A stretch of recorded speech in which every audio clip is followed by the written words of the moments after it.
Hello and welcome back. Um, Before I get into some records and a book that I want to share in this video, I just want to share a few announcements today. First of all, today is my 26th wedding anniversary to Mrs. Proghat, and she deserves a big crown for putting up with Proghat's all his shenanigans through all the years. She has done it with love and patience. Another thing that I want to mention too is I want to give a big thank you to, I noticed my subscriber count has grown to 939. So I do appreciate you subbing up to the channel. Hopefully more will come. Some will leave, some will come. And another thing that I wanted to mention is that 11 years ago, on February 28th, 2014, I started my YouTube channel. So I've been doing this for quite a while, and all I do is have fun. I just push play and record, and away I go. If I'm in the mood some days, I might do 2 or 3 videos in a day, or I might do 5 days of a video every day. And then sometimes, I take a break for a little bit. But I enjoy what I do. A lot of times I don't prepare. Like I said, I just hit play and record. Some things I do prepare, especially when have done a few reviews on albums or bands, or spotlighted my favorite records, that sort of thing. And this will be my 727 video. Man, I still have a lot to say and share. So again, everyone, thank you so much for the love and support and the comments.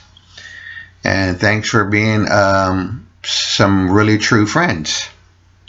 Okay, so before I get into some of my record finds, and it's been a while, like I said, so I don't remember when I got all these. It could have been the last month or the month before. I wanted to start off because my favorite record store posted that they had some new books in, and when I saw this book, it really struck up an interest in me.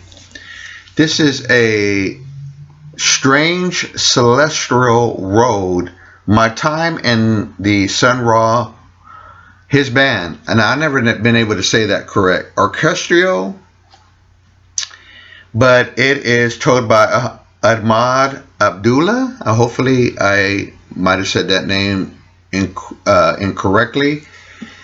I haven't started reading it, but I did glance at it, and it just sounds very interesting. It's a memoir of the first full-length narrative of the lifestyle and the orchestra, or however you say that word, by any of its members. Harlem-born trumpeter Ahmad Abdullah recounts two decades of traveling through the spaceways with the Great Sun Ra.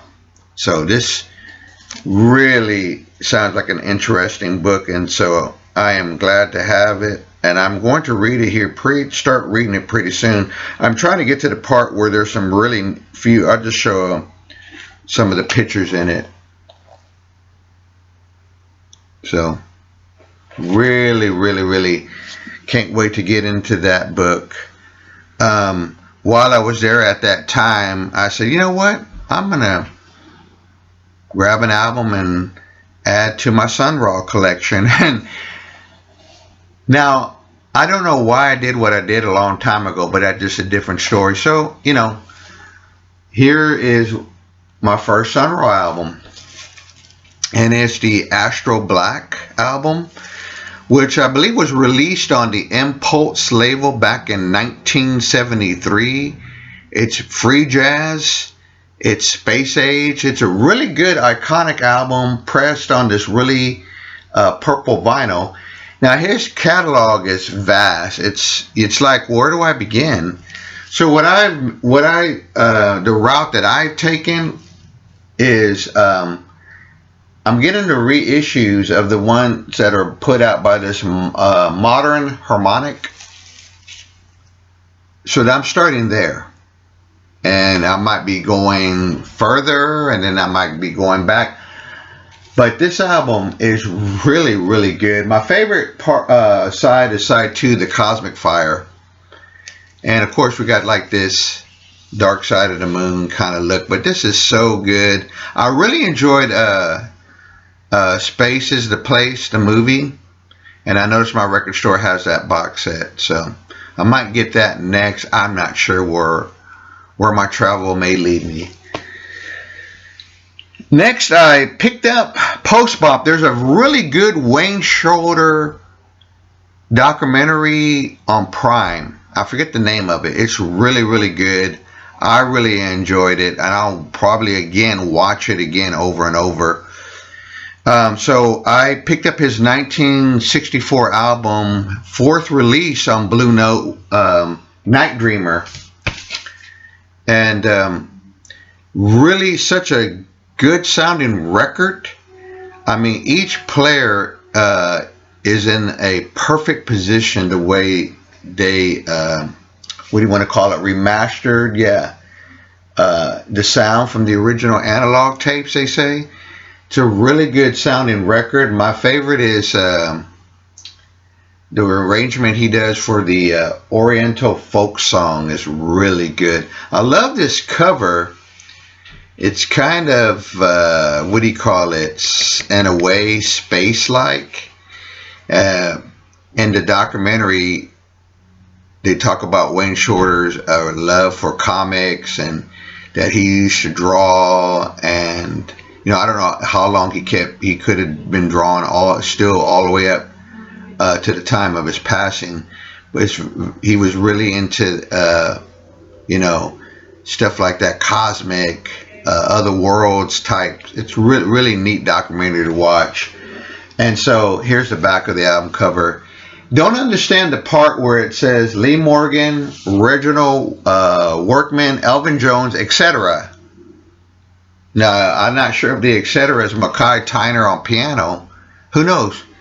Maybe it just sounded something cool, really cool. Recorded at the what is his name? I'm losing Van Gelder Studio. Excuse me. Really good sounding record. My next was Andrew Hill, one of my other favorite jazz musicians, piano players. This is such a great record. When I first heard it, someone had made me a CDR of it. That a person that I used to work with. And I didn't get it at first. Then I sat back and listened to it again and just became that's where I became this is one of the albums where I became a fan of the Anne Vanguard sound. Now, I don't like all the Anne Vanguard. I will admit some of it is, I don't get it, or it doesn't really do anything. But this album does. This is recorded in '64 at Van Gelder Studio. Man, a lot of great records. And I was going to say that you got that album because some of my friends would say, because you like that Anne Vanguard jazz, and that's correct. If I even still have any friends. Anyway, there's a track on here, Dedication, where it's, from what I understand, it's something about a great loss. And during that, I don't know if it's during the recording or after the recording, I guess the emotion of that, the music of that track, Kenny Dorman teared up. So that's interesting. I don't know the whole story. Lots of great musicians on here. I love New Monastery and Flight 19 also. So glad to have this in the collection. Big fan of Andrew Hill. Moving right along here. I was trying to hold out to get me an Apple copy of this, and I went with the reissue. It was marked down really at a good fair price. One of my favorite John Lennon albums, right after his Mind Games, John Lennon's Walls and Bridges album. Now, I don't remember. I used to remember one of his sons is responsible for the cover, the artwork for this album. Recorded in New York. It has that New York sound. It's such a good record. Recorded and released during the time of his, what I guess his lost weekend or separation from Yoko Ono.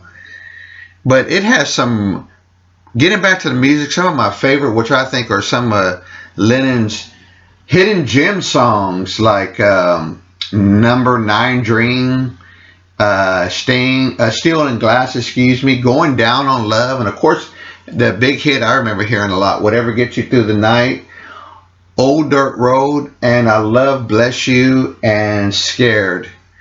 So this album, this reissue, the Lennon reissues sound really good.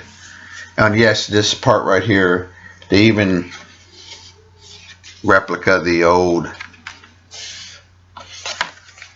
album cover artwork.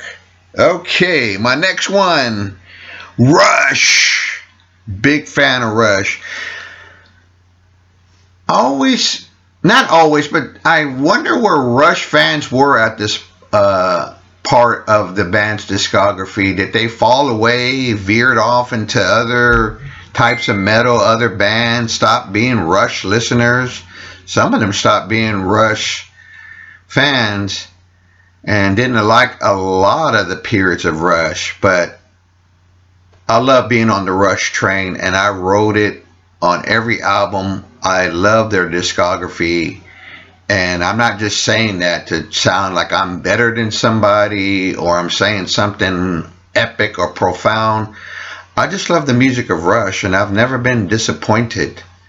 They went down different roads, tried different things, and I went with them down those roads, and I still continue to buy their music. So let me just go ahead and say that Rhino has reissued, and it says, Start Your Ear Off Right. This is their 1989 album, Rush Presto. I think before this was the album Hold Your Fire, and then that double live album, Show of Hands. But I really did like this album. This album had some... This is their 13th studio album, and it's just hard rock. One of my favorite songs, and I remember hearing that a lot, was Show, Don't Tell. And I love Superconductor, Ride the Tide, and Available Light. I think it's one of their best albums, and I love the album cover with these mysterious rabbits from other worlds. Could it be possible they're from the world of Sun Ra? I don't know. I'm just saying that for fun.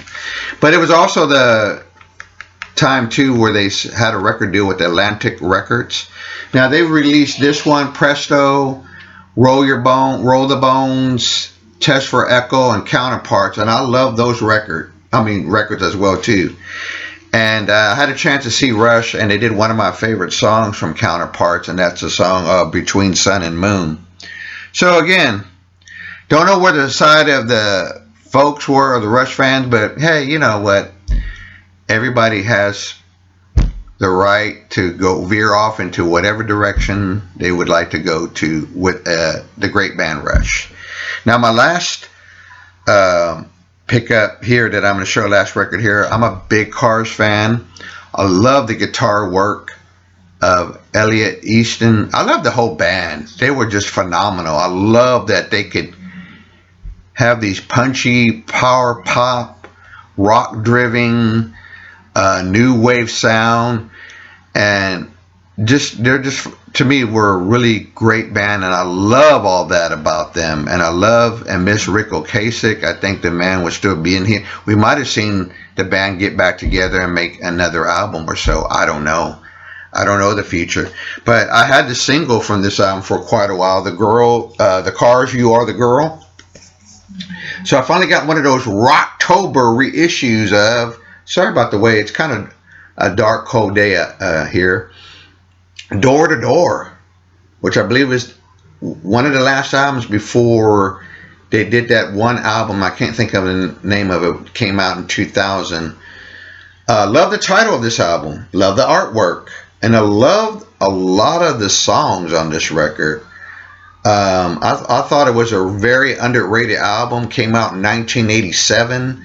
Who knows? Maybe some other albums overshadowed, but I can't don't see why. I mean, this album is just as strong as their previous records. Um, Love the song Love or Stay, Double Trouble, Fine Line, Everything You Say, Strap Me In is such a great song. Door to Door, Wound You Up, Coming Up. One of the, and I don't remember the song, but one of the songs had that little goth sound to it, and I love that. But yeah. Now, I know after this, the band went, whatever in their different directions. I'd like to get that Benjamin Ora solo album he did, and I do have a couple of Rick Ocasek. That probably is only 2 solo albums, unless he made some other records that I don't know about. But this one too is pressed on a real nice, great vinyl. See if we can show that real quick here. Yeah, it's really nice. Sound quality is really good. I like that time of the month when they do the Rocktober, and yeah, they might release something you might not like, or well, that's just how it goes. But I was glad to finally get. I really wanted this. What do you call it? Special release of it. So now I got a Home for My 45. Such a great little single. Strap Me In. That's another great song. Folks, thanks again for stopping by and watching. Please hit the thumbs up. Drop me a comment. And I'll see you on my next video. Take care.